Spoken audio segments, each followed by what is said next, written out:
If I don't say, I'm sorry.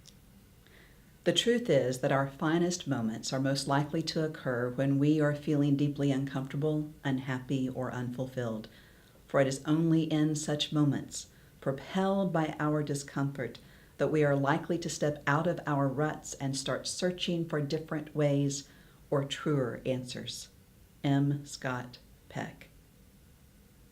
When someone is going through a challenging experience, our natural instinct is most often to say, "Oh, I'm so sorry." It seems the kind and even socially acceptable response to another's pain. A few years ago, however, a wise teacher gave me a beautiful example of an alternative that is, I believe, far more compassionate, but not necessarily easy. I was struggling during one of those life challenges that really gnaws at your gut and will stay with you forever, for good or for ill. As I spoke with my spiritual director one day, she said to me, "When you're hurting, if I don't say I'm sorry, it doesn't mean I don't care." It occurred to me in that moment that I truly had never, even once, heard her say those words.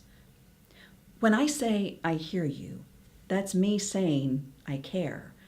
But if I don't say I'm sorry, it's because I'm not.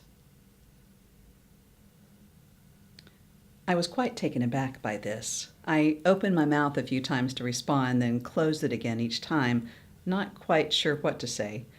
Confusion and borderline hurt were likely written all over my face.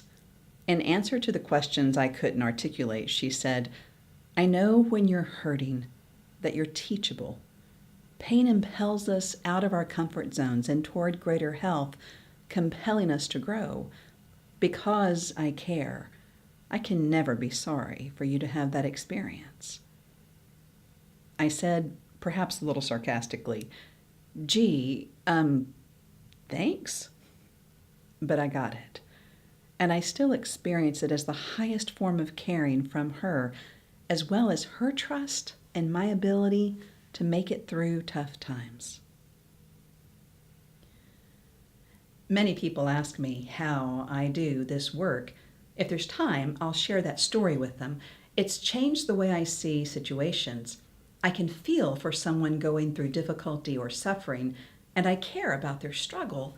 But because I trust them to find their way, and because I believe that even the most challenging times can also result in great gifts, I feel less of a need to fix things for them.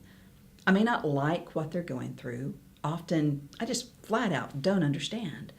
But I trust the process, and I have less of a need these days to rail against what is. While I do not propose to believe in a deity who causes or prevents bad or good, I do believe in a deity who shows up and says, "Well, this stinks. How can I help bring as much good as possible out of this?" It is how I handle the question of theodicy. Where is God in the midst of suffering? Or how can an all-powerful and loving God allow evil to exist? It's what works for me.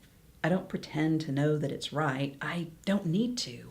I just know that it's where I find meaning and peace in the midst of the crap we do sometimes see in our work.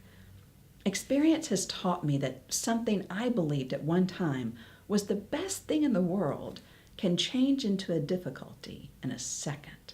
And the things I most resented in the moment often resulted in some of my greatest gifts. All of this has given me the humility to know that even when I think I know, I don't know.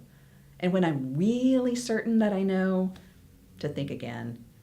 Through all of it, my personal faith that great gifts can be found in any circumstance keeps me grounded and calm.